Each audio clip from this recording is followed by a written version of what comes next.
하나님께서 오늘 우리에게 주시는 말씀 마가복음 11장 1절부터 10절까지의 말씀입니다. 마가복음 11장 1절부터 10절입니다. 우리 한 목소리로 같이 읽겠습니다. 함께 읽습니다. 그들이 예루살렘에 가까이 와서 감난산 벳바게와 베다니에 이르렀을 때에 예수께서 제자 중 둘을 보내시며 이르시되 너희는 맞은편 마을로 가라. 그리로 들어가면 곧 아직 아무도 타보지 않는 나귀 새끼가 매어 있는 것을 보리니 풀어 끌고 오라. 만일 누가 너희에게 왜 이렇게 하느냐 묻거든 주가 쓰시겠다 하라. 그리하면 즉시 이리로 보내리라 하시니 제자들이 가서 본즉 나귀 새끼가 문 앞 거리에 매어 있는지라. 그것을 푸니 거기 서 있는 사람 중 어떤 이들이 이르되 나귀 새끼를 풀어 무엇 하려느냐 하매 제자들이 예수께서 이르신 대로 말한데 이에 허락하는지라. 나귀 새끼를 예수께로 끌고 와서 자기들의 겉옷을 그 위에 얹어 놓음에 예수께서 타시니 많은 사람들은 자기들의 겉옷을 또 다른 이들은 들에서 벤 나뭇가지를 길에 펴며 앞으로 가고 뒤에서 따르는 자들이 소리 지르되 호산나 찬송하리로다 주의 이름으로 오시는 이여 찬송하리로다 오는 우리 조상 다윗의 나라여 가장 높은 곳에서 호산나 하더라. 아멘. 여러분 잘 지내셨죠? 네, 너무 보고 싶습니다. 옆에 있는 분들과 같이 저를 따라서 한번 외쳐보겠습니다. 예배를 따라 하셔야 됩니다. 영상으로 보고 계신다고 안 따라 하시는 분들이 계시는데 따라 하십시오.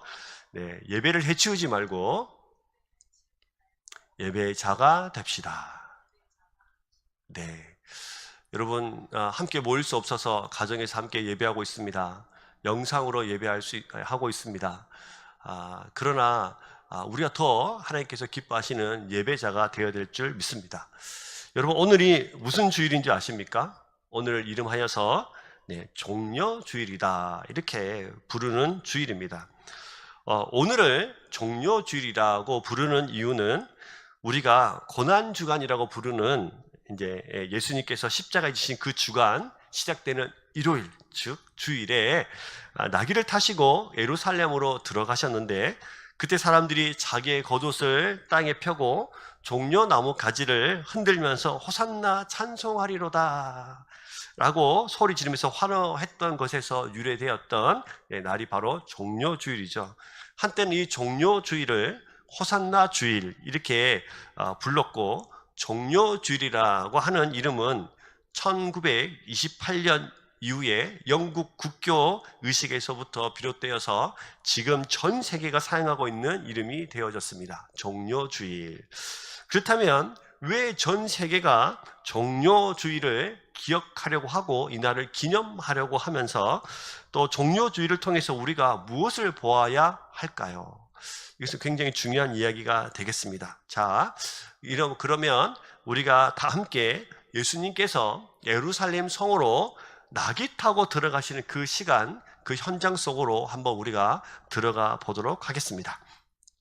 예수님의 생애는 30세부터 33세까지 약 3년의 초점에 맞춰져 있습니다.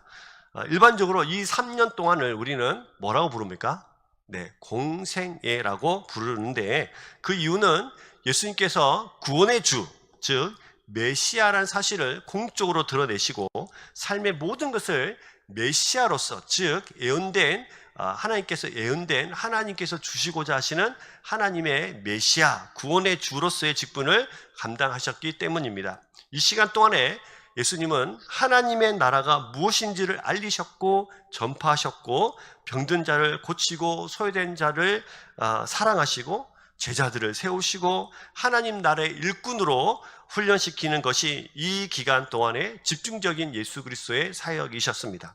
그런데 이 3년 동안 예수님은 어느 한 곳에 오랫동안 머물러 계신 적이 사실 별로 없습니다. 다 이곳저곳 옮겨 다니시면서 돌아다니시면서 이 사역을 하셨죠.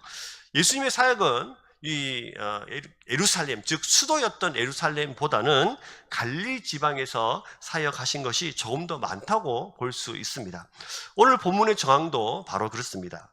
예수님께서 그동안 사역하시던 갈릴리 지방에서의 사역을 이제 마무리하시고 제자들과 함께 예루살렘, 곧 이스라엘의 수도, 이들의 수도로 올라오시면서 일어난 일이 바로 오늘 읽었던 본문의 이야기입니다.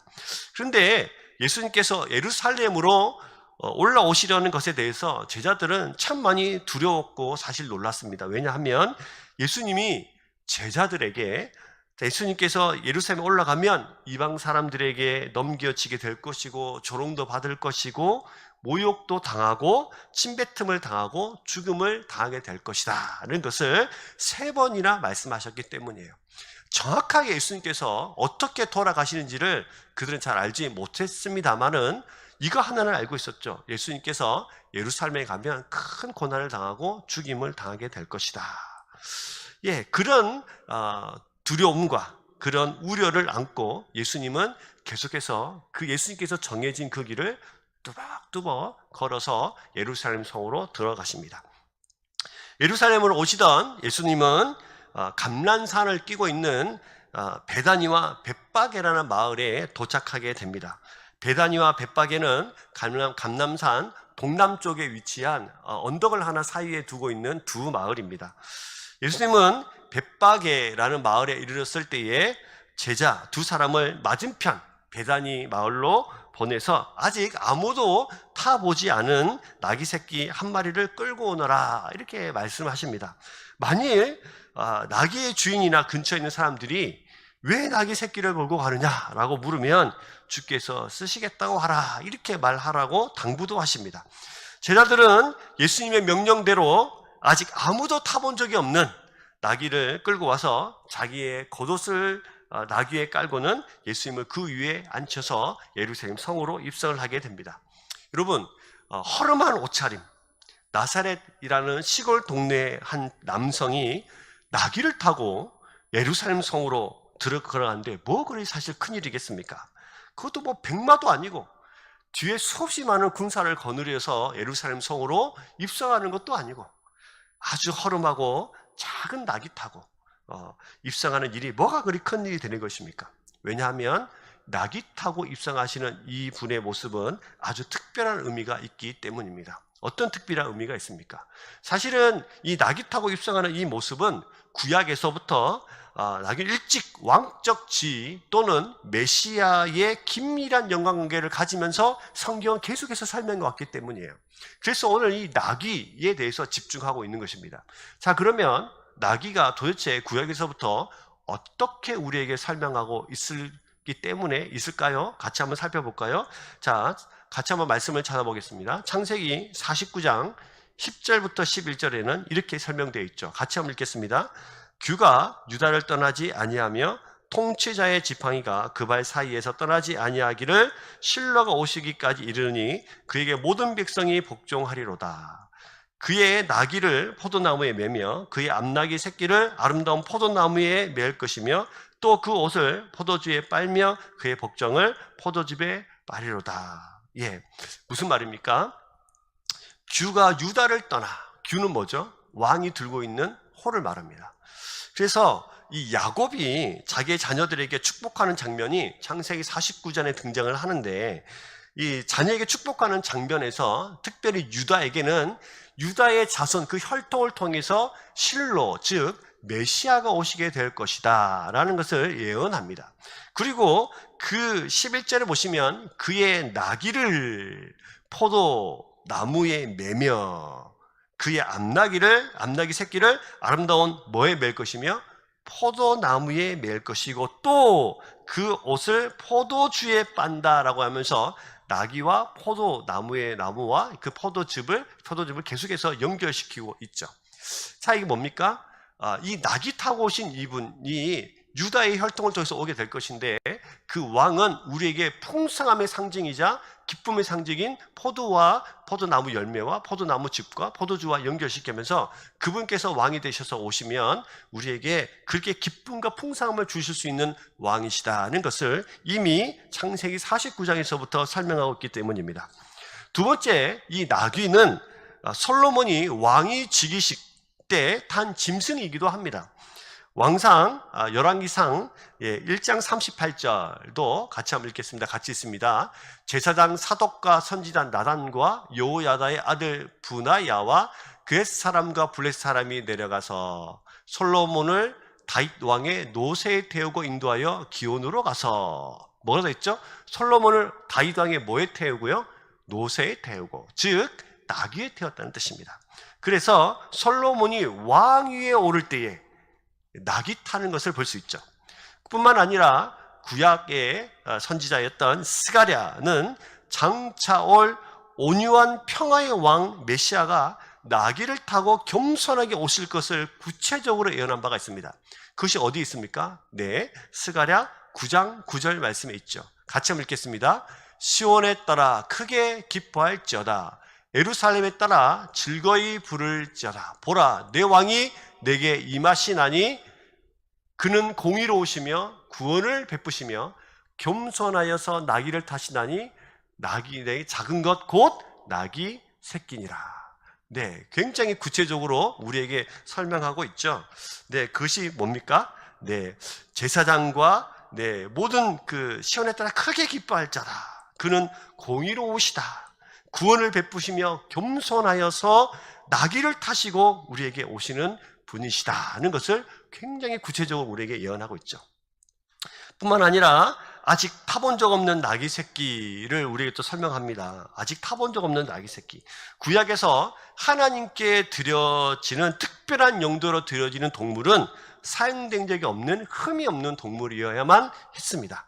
그래서 민수기 19장 2절에도 보시면 이렇게 설명하고 있죠. 여호와께서 명령하시는 법의 율례를 이제 이르노니 이스라엘 자손에게 이르러서 온전하여 흠이 없고 아직 멍에 매지 아니한 붉은 암송아지를 내게로 끌고 오게 하고. 네, 하나님께 드려지는 모든 것들은, 이렇게 사용하시는 모든 것들은 한 번도 사용한 적이 없는 흠이 없는 동물이어야만 했습니다. 뿐만 아니라 이 나귀는 전통적인 랍비의 전통에 보면 아무도, 왕의 동물은 아무도 타서는 안 된다는 랍비의 전통이 있습니다. 이런 점들을 비춰볼 때 이 한 번도 타지 않는 나귀를 타고 나사렛에서 태어난 시골 촌뜨기 같은 이런 사람이, 이 남성이 나귀를 타고 올라온 이 사건은 성경은 철저하게 이분이 누구시다? 메시아시다.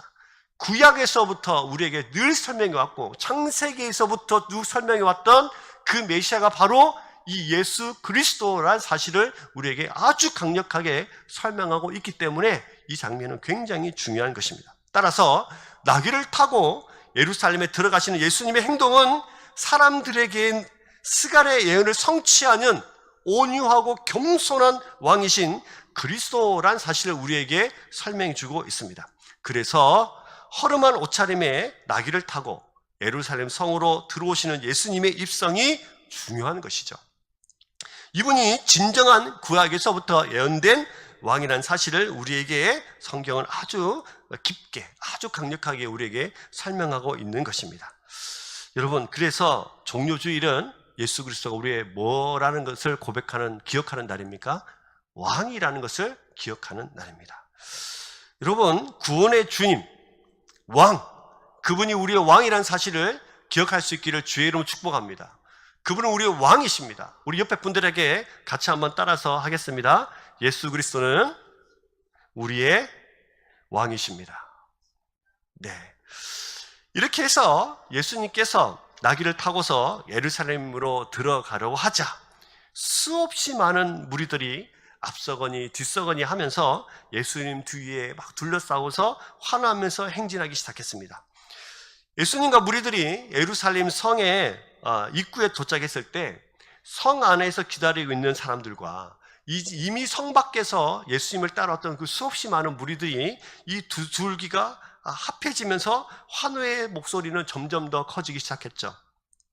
예수님께서 나귀를 타고 예루살렘 성에 입성하자 많은 이들이 따라오는 자들과 이미 성 안에서 기다리고 있던 사람들이 함께 합세하여서 그들은 자신의 옷을 길거리에 깔고 다른 이들에게 꺾은 그 무성한 나뭇가지, 종려나뭇가지를 막 흔들면서 소리 지르기 시작했습니다. 뭐라고 소리 질렀습니까? 이렇게 소리 질렀죠. 호산나 찬송하리로다. 주의 이름으로 오시는 이여. 찬송하리로다. 오는 우리 조상 다윗의 나라여. 가장 높은 곳에는 호산나. 이렇게 외쳤습니다. 호산나로 시작해서 호산나로 끝나는 최극 존칭을 이 예수 그리스도께, 나귀 타고 오시는 예수 그리스도께 찬송과 찬양을 올리고 있습니다. 무리들이 예수님을 향해서 환호했던 호산나 라는 말은 호시안나라는 히브리어 말을 헬라어로 발음한 것입니다. 그 뜻이 뭡니까? 이제 우리를 구원하소서, 이런 뜻입니다. 이제 우리를 구원하소서, 이제 우리를 구원하소서, 이제 우리를 구원하소서, 이렇게 막 외친 것입니다. 이 호산나는 단순히 왕 만세, 이제 우리를 구원하소서 라 외치는 것보다 당시 유대인들에게는 더 크고 더 높은 의미를 가진 말이었습니다. 유대인들은 이런 말들을 일반적인 왕에게 붙이지 않습니다. 그리고 선지자나 제사장에게도 함부로 붙일 수 없는 말이 호산나라는 말입니다. 왕이나 제사장, 선지자, 더 높고 더 높으신 하나님의 메시아에게만 할 수 있는 말이 바로 호산나라는 말입니다. 이처럼 무리들이 예수님께 보인 반응은, 그들이 한 말을 가지고 본다면 정말 예수님께서 예루살렘으로 들어가시는 것을 영락없는 왕의 행렬, 우리의 왕이십니다. 허름한 옷차림에 또 아주 작은 나귀를 탄 그 예수님에게 외쳤던 그들의 음성입니다. 근데 여러분, 우리가 여기서 주목해 봐야 될 것은 뭐냐면, 그들이 호산나 호산나 외치는데 그들이 원하던 왕의 모습을 오늘 본문에서도 볼 수 있어요. 어디입니까? 10절 말씀을 보시면 이렇게 되어 있습니다. 찬송하리로다. 오는 우리 조상 누구의 나라요? 다윗의 나라요. 가장 높은 곳에서 호산나 하더라. 이렇게 외쳤습니다. 그들이 호산나를 외쳤던 이유, 그들이 아주 강력하고 아주 소망하면서 종려나뭇가지를 흔들고 자기들의 겉옷을 땅바닥에 깔면서 양탄자를 대신하면서 예수 그리스도를 그렇게 호산나라고 외쳤던 이유는 단 한 가지, 무엇입니까? 그들이 원하는 나라로 우리를 만들어 주십시오. 그들이 원하는 나라는 10절에 말하는 것처럼 다윗의 나라, 즉 가장 다윗 때 행복하고 가장 다윗 때 강력했던 그 나라로 우리를 다시 회복해 주시는 왕으로서 그들이 인정하고 생각하고 있었던 것입니다. 왜 그렇습니까? 왜 그렇게 다윗의 나라, 다윗이 왕이었던 그때를 그리워하면서 살아갈 수밖에 없었을까요?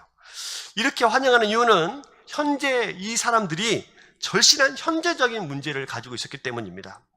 뭐냐면 지금 유대인들은 모두 경제적으로는 너무나 어려워서 실업자가 대부분이었고, 그래서 다들 배가 고팠습니다. 그리고 지금 그들의 조국이 로마 통치 아래서 심한 괴롭힘을 당하고 있었습니다. 게다가 나라가 조각조각 나눠져서 여러 분봉왕, 로마에서 파송한, 로마에서 임명한 여러 분봉왕들이 이 이스라엘을 나누어서 통치하고 있었기 때문에 이 나라가 분열되어 있었죠.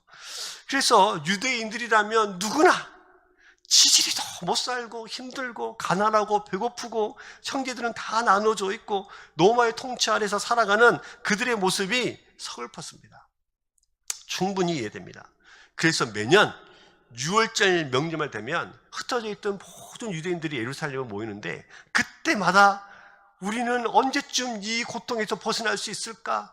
언제쯤 우리는 배부르게 먹을 수 있을까? 언제쯤 우리는 로마의 통치에서 벗어날 수 있을까? 늘 고민하면서 그때 그 가장 강력했던, 주변에 어떤 나라들도 함부로 넘보지 못했던 이 이스라엘을 그리워하고 있었던 것이죠.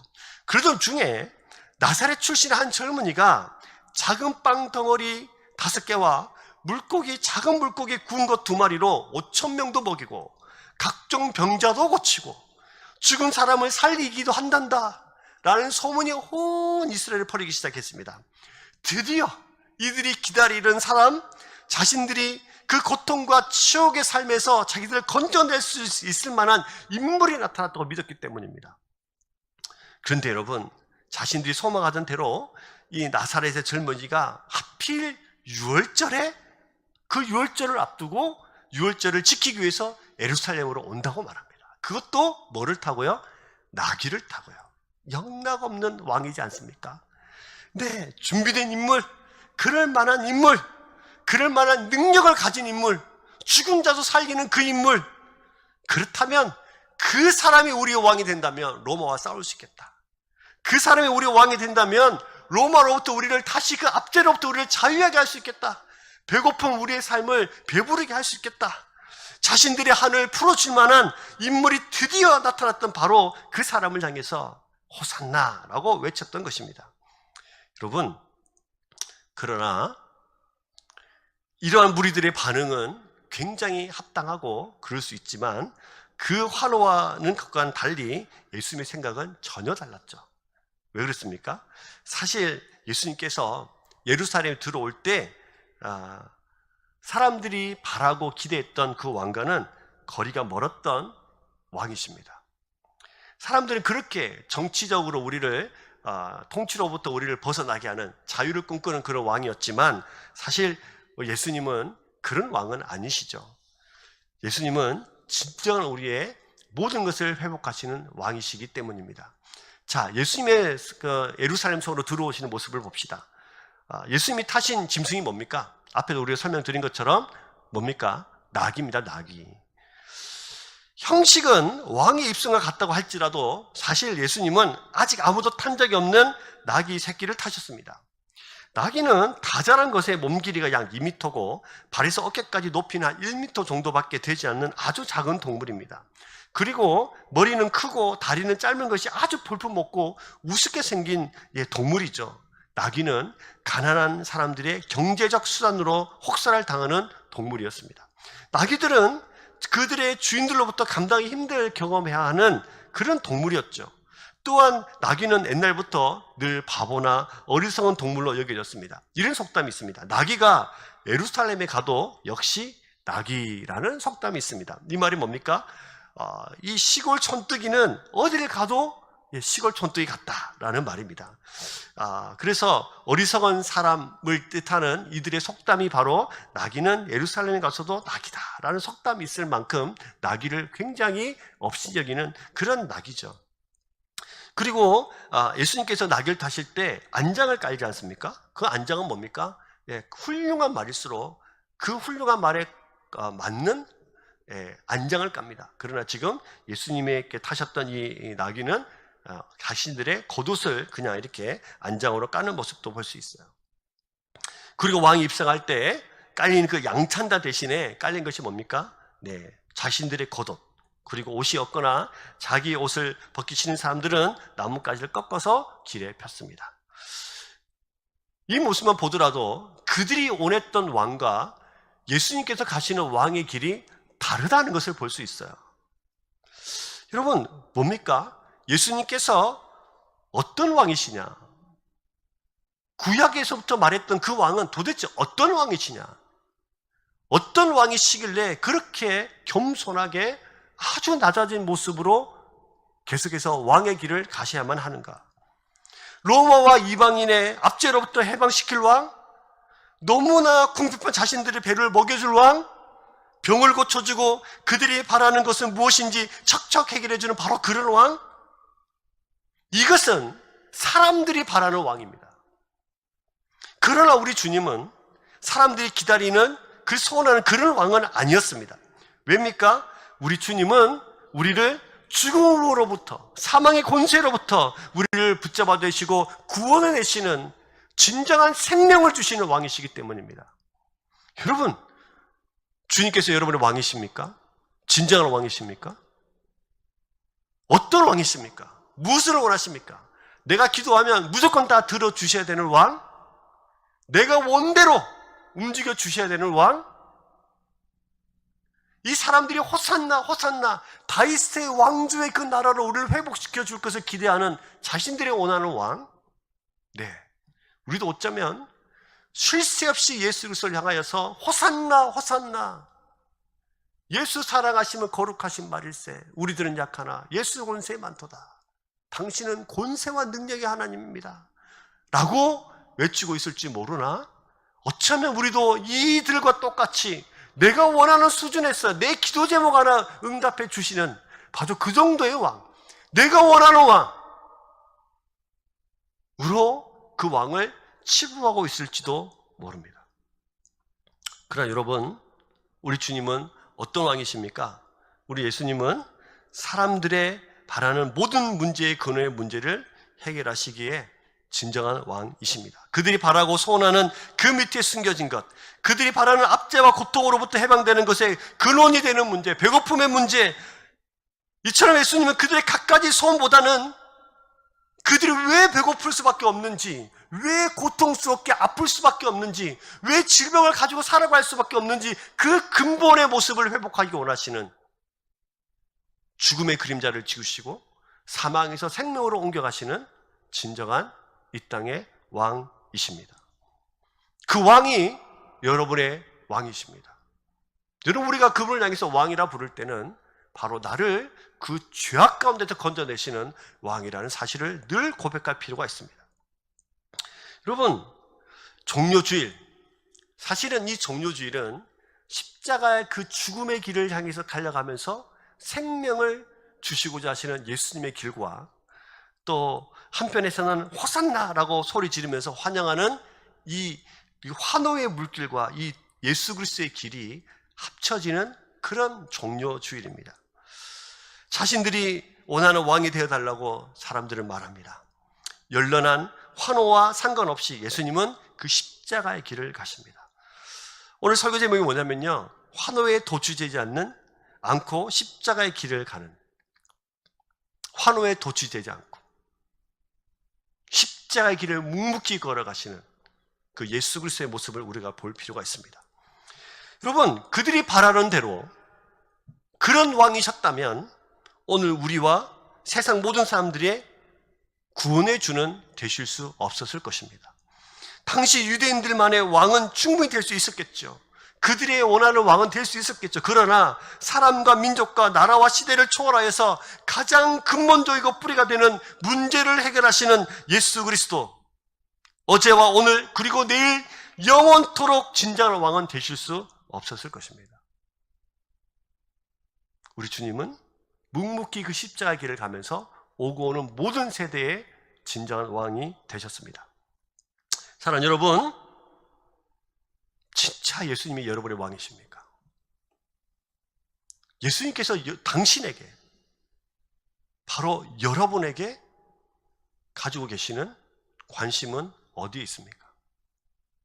예수님의 관심은 그저 돌 하나 이곳에서 이쪽으로 옮겨주십시오, 내 경제적인 것 채워주십시오, 이 정도가 아니라 그 깊숙한 곳, 평생 영원토록 부족함과 결핍으로 살아가서 아파하고 고통스러워하는 그 모든 근원의 모습을 회복하시는 진정한 왕이십니다. 여러분, 우리가 다음 주도 살펴보겠지만 이들이 바라는 왕이 되지 않을 때, 이들이 소망하는 왕이 되지 않을 때 이 환호하던 이 목소리가 어떻게 변하냐면 십자가의 못박으라고 변합니다. 혹시 우리의 모습은 그렇지 않습니까? 내가 원하는 왕이 되지 않으면 십자가에 내던져서 철저하게 외면하고 버려버리는 그런 우리들의 모습이라면 우리는 어쩌면 오늘 호산나라고 외치고 있는 환호하던 이 무리들과 같은 사람일 수 있습니다. 사랑하는 여러분, 우리도 겸손히 왕이신 예수 그리스도를 온전히 보고 세상이 무엇라 하더라도 그 십자가의 길을 따라 묵묵히 걸어가는 저와 여러분들의 삶들이 되기를 주의 이름으로 축복합니다. 세상 사람들의 환호와 비난에 일희일비하지 않고 십자가를 짊어지는 믿음의 백성이 되기를, 오늘도 그 말씀에 따라서 말씀을 성취하며 살아가는 그 십자가의 길을 가는 저와 여러분들의 모든 인생이 되기를 주의 이름으로 축복합니다. 여러분, 우리가 너무도 어렵고 힘든 시기를 걷고 있습니다. 어쩌면 이 시기는 우리에게 진짜와 가짜를 가려내는 시간일 수도 있습니다. 환호하고 소리 지르는, 나의 왕이 되어달라고, 내가 원하는 왕이 되어달라고 말하는 그 사람들, 그러나 필요 없게 되자 십자가에 내던지는 그 사람들과 진짜 십자가의 길을 뚜벅뚜벅 예수 그리스도의 십자가의 길을 따라가는 사람들을 갈라놓는, 구별해 놓는 시간이 될 수도 있습니다.